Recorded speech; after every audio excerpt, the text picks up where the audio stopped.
Ebusia on social media, one of the people I bet Maka say, Nisi Prophet Osum and Pasopano, Prophet Abadale, yeah, Prophet Abadale, MPP. Now every week or drop a response, Emma Prophet Osum and messages are repeat one answer them. Now for some time now, or Bifuno on so many issues are Prophet Osum and Pa, and they're to social media now. Sunday, me Prophet Ebedin come on, I saw them or just say, Oba Domi MP party no, because of Bonibi Omudi Din and Midi Trim.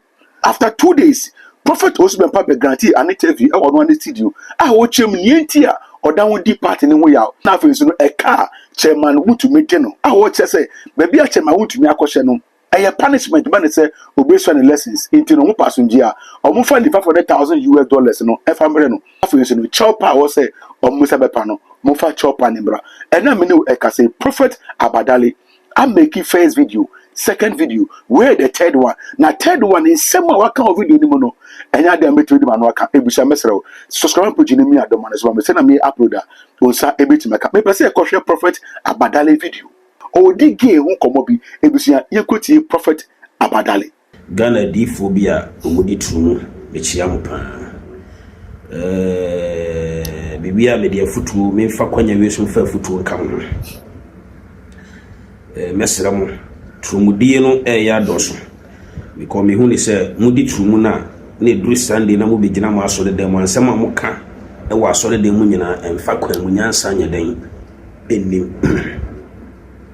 ti ene mechia Ghana difo bi omudi trumu eni Ghana asofo bi omudi trumu no na me fa kwanya wesu atumu fo se mo ntwom ho firi trumudie ho na oba ede nyame abo oba kama kama siesie oba aboba kama ene obi aba wasore dem se bompa mani nyayere enam tumudi a wudi ninti yen se obeja tumudi no awale nto ama awale ya shoto timesere Ghana asofo bi omudi tumu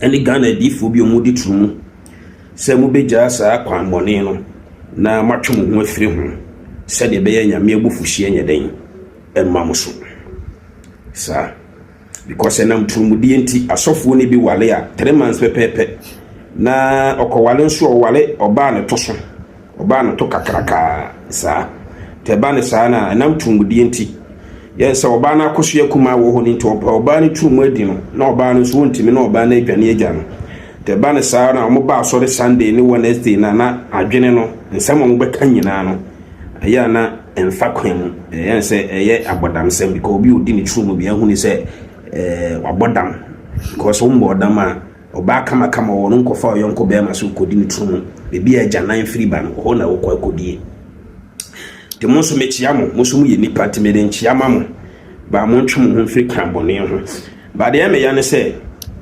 asofo na ene adifo na ye omudi tumu wo Ghana ha no omo na ye omunya kokoduro ne ye ne denfon tantan bi begina TV so social media so asore dem kasi ya kesi will be ya kesi political party way ya kesi nipa way ya dumi way ya mawe me ye president ya dumi way to me kutaye omonso na ye omudi san kwase asemu no na wo nyame echiwade kesi we sei echiwade boman nyame echiwade kesi we na wo ye wasenya kokudura sa de gina wose wo kesi obi kabros koto yande birigo le kanta yande birigo raba power of the Holy Ghost ratata yanda raba sikata yande birigo rasanta yande birigo ebede na obi odi tumu ne kesi be ye adwuma nyame shira Ghana fu nyina ma me ko the main point in so I mean shira Owusu Bempah Prophet Owusu Bempah wow eno Sunday ye betwe mu won say videos bebre ni na about Owusu Bempah ne nsema okeka concert Owusu Bempah ko yi na so de dem what you see concert we de nan ko see be National Theatre man nan ko yesa concert na say ya man kuma wood platform what you see ya ma ja komo ne lwen mo ne shia nanka o twa ho moving what you see Owusu Bempah part 1 part 2 and 3 Owusu Bempah part 1 part 2 and 3 so what you say because the Okoye and Sunday you know is a modern concept what you say and then Owusu Bempah koye ya meme prophet as me person me kan ho asem na no pai deɛ no wusu bɛmpa kɔyɛ ya prophet Abadare me pɛsɛ me ka ho na mpai sɛ de onimidin the prophet Edward Abadare me tama fam the Action Man the Great. Yes, wusu bɛmpa sɛ wagu MPP party no ɔma MPP party ne mapa wa biem. Wusu bɛmpa sɛ ɔma ba omia mɛyɛ president. Obi a wagu party nya wiye no tie ɔna me pɛsɛ me kyerɛ so wusu bɛmpa ɔde na adwene ne kasa nyame bia nkasa nkyerɛ no woni tumi me prophet Abadare na meka wobetimi dia ma no ka kyɛ ne sɛ prophet Abadare sɛ on challenge to me. What you say this time ye mo bi mfa na adwene be kasa e be kyerɛ sɛ woni ne Nyankopɔn tini mu woni Nyankopɔn na nka so ne nyame de da so le woni nyame ne didi to be ka ne mente so be ka ne kokosɛm obe ka ne mmerentesɛm ka de opebia to system ni mu na ɛkɔ na se bi yenua no mu a o ma adwene wo fom nso a tan bi o mote na asɔre den mu no o kan nsɛm hu na no mo bɔ mo nsɛm mu na o mo nso o ma fa na mo de kɔ afiefie mu de ka kyerɛ nkɔfo da bi ye ma sa nyoma ne ntoa so bi wo se ye ka ne korɛ e ma ni pahu bebi atumi wo. What you say? I was here more who said Wusu Bempe can yatro. Wusu Bempo be also wagu MPP party. Was I say, Obi a 2028 or better Obama MPP party be obe kesen. Na party a waguni the Edena, party a waguni the party the guni the Eden will be sacred to Obama sa party. Once on one can correct. Wusu Bempa, once on one can correct. Wusu Bempa say, a more be and to Obama Christoni. Aye be mo sorry mo bia nto aba man kramoni na Ghana fo nim no mo koto aba man kramoni the next 10 years o mo be kan wono no Wusu Bempa o ma na ni bere no kasa wo se Ghana fo nim no mo ye mistake no mo to aba man kramoni the next 10 years o mo be kan wono no Wusu Bempa ahanso me pese me ba wote asa so obi to Bempa ye kohwini e di ntina me kasa o Wusu Bempa betena TV so ha ye se obi a wonnim a obeto aba ma John Muhammad ye besi Ghana no ye hu bi da nyom me besi Ghana no ye hu bi da the same Wusu Bempa se Muhammad timinya president da o kan ye kosi sen ye se wo ye kohwini wote ase o ye kohwini o hu dia se de se o ye kohwini o Wusu Bempa se a Christopher no obi ati nanyo nsemu na o kan nyo no nko an ya wasofo bebre omo Ghana ha o ma yesa agenda no to against Dr. Bawumia because of omo person mi nkomunya bia na nkomo pa what you say omo pa aban no that time aban na mfa omo something so Wusu Bempa be ka say Kufu Adu nsi asore da ma no wansi ama no e ho yawo what you say na wo sofo wo Wusu Bempa wo ka imam ya koshini imam NDC imam ya sa jimifo imam ya what you say obeka ntuturasem ne ade na wo hwe so de akasa na wo ni imam no wo ni sa imam ne different men wo ni muntam imam no wo kasa na etu nkuta no baba wo Wusu Bempa de wo twituo kwa agrada afie nto wo ni the difference ben de wo wonso wo ye koshini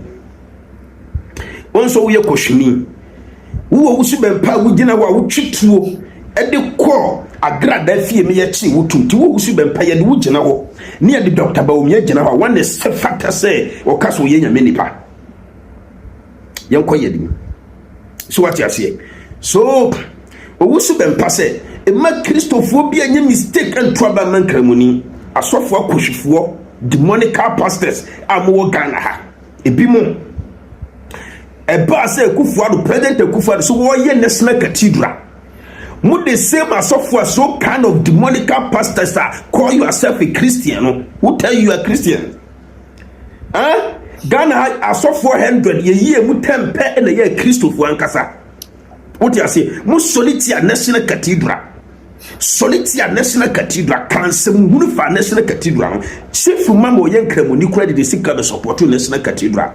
And now wo kase Emma Christo ni bia anya mistake ento aba ma nkramoni ameka asem kyerɛw Ghana nkramofo entese nkramofo mu gu Nigeria ana nkramofo mu gu Saudi wote ase Ghana nkramofo mu nim nyansa Ghana nkramofo mu te sɛ ya Christofo ya different bia ni obi entamu wo fa Christo ni so na de ko Nyankopɔn nkyɛn ya Christo so na de ko Nyankopɔn nkyɛn ya ɔmo so fa Christo nkyerɛkyerɛ so na de ko Nyankopɔn nkyɛn ya ɔmo so fa Muhammad nkyerɛkyerɛ so na de ko Nyankopɔn nkyɛn problem bia ni ho what you say obi so for comfort not so anakuna bi so na de ko Nyankopɔn nkyɛn problem bi ne Bible say ye mani nyina mbom nyini etwabere no so a Nyankopɔn na bi decide de ye wo nya judge so what you say so Wusu Bempa obi a Wusu obegu MPP aso MPP obegu MPP wo be destroy MPP wo sase obi koto abama MPP a wo be kese no wo kese wo tumi e de kese wo nim se de esi kese wo nim se de esi kese na wo se wo gina so de MPP fo nyina echimi na ye ka omo agimi ye wa asole ma no na wa asole ma ni njimi ya nka wo nipa bi se nko metena wo nchen se kasa kere wo mo so what you see aya mi buade aya mi mpese menya panyini bi kasatia but so wa asole ma ni njimi ya what to go did the whole political party strong political party opposition party atano mo bo mo sem Robert, good evening. I hope so. Who you there? Everybody, yes. Everybody, yes. They said you name that the Prophet Edward Abadal. I mean, sure, baby. But once I was bempa, oh yeah, I can't send you now. Sorry, then.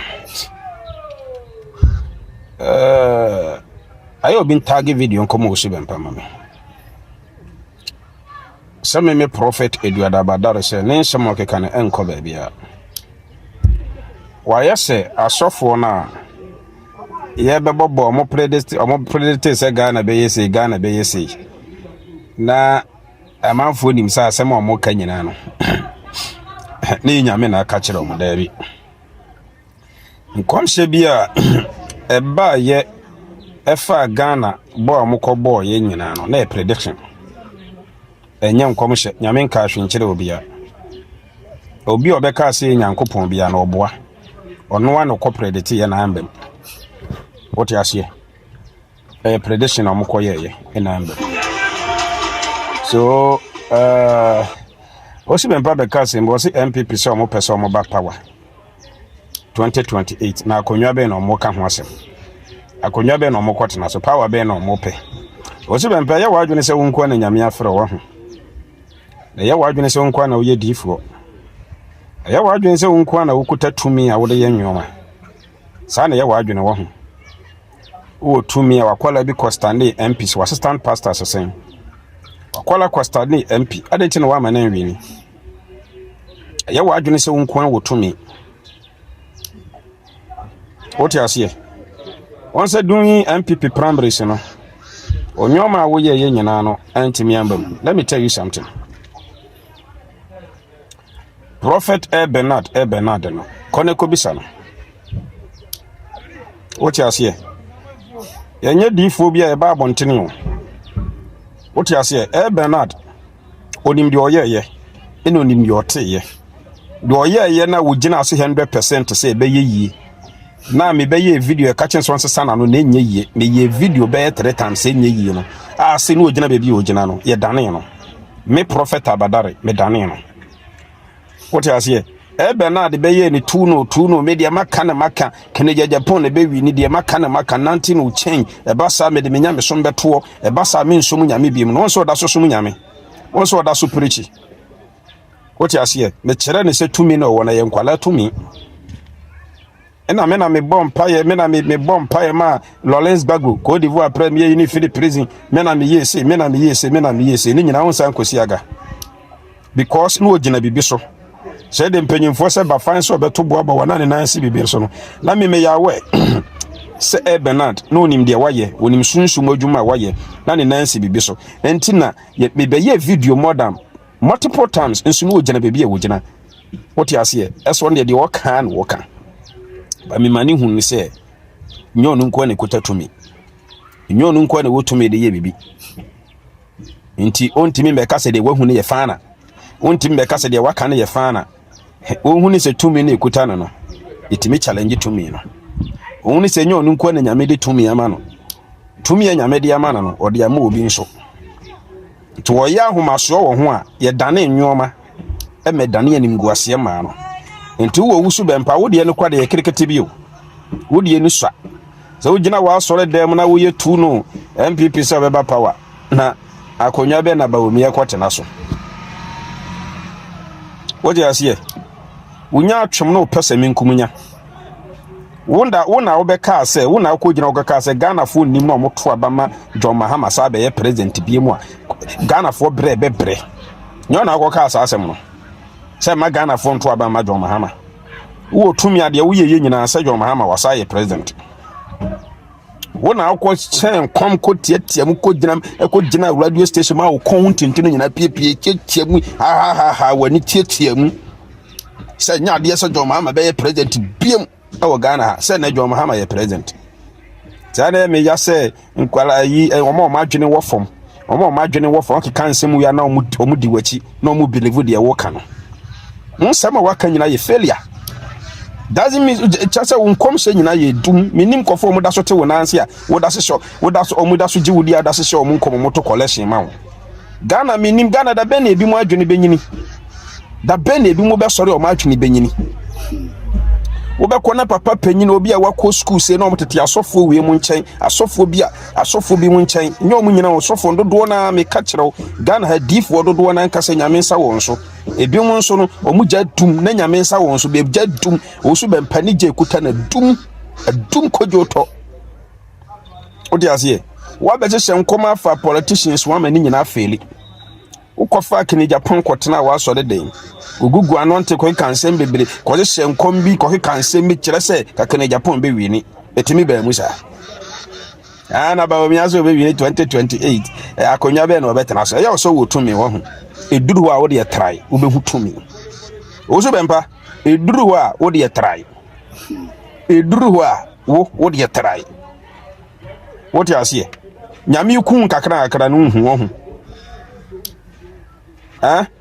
enyade ya wo ye no na nsum nyankopon yie na koso misbehave saa na ko wanim why enya wadwene se nkwa na nyame tumi kutawo tu be gina na o kawnsem se de nyankopon no ankasa no etiwum o kawnsem se de nyame de tumi nyina ma o kawnsem te se de wo no wo ye nyame.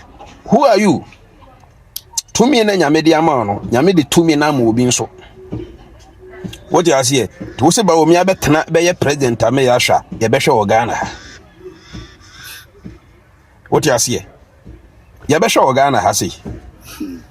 What you say? Yes. Ye bia upia be keka wonsem hunu na wentimi nye president wentimi nye se abiri bia ma me ka sem kire wo nkom hye ba 8 years o 8 years a wunsa aban ba be sesa no Ghana ha ya ba aban ba be sesa no wa be dwuna be sesa nkom ne ya de wunsa nyoma nko ye ne ade no na wa be take up to aba be sesa nkom what you say?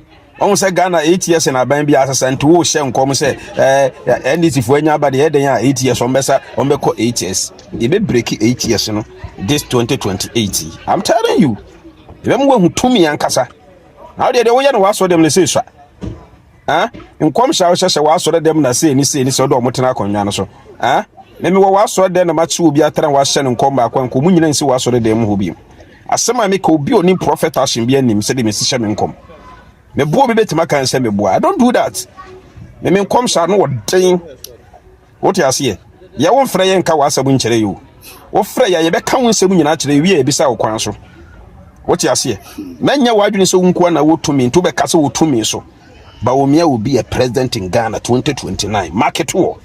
The coach Prophet Abadale ni 2 videos why recently I'm a Prophet Owusu-Bempah me ni ma twene wo tim see that say Prophet Owusu-Bempah afa and I say Prophet Abadale afa message say wadwenkyire bi a won comment section won mo ye wo dia drop a comment ni how was if I react to your video see na for the demo subscribe my page ni me adoma so send me upload so na unsa betimaka bakra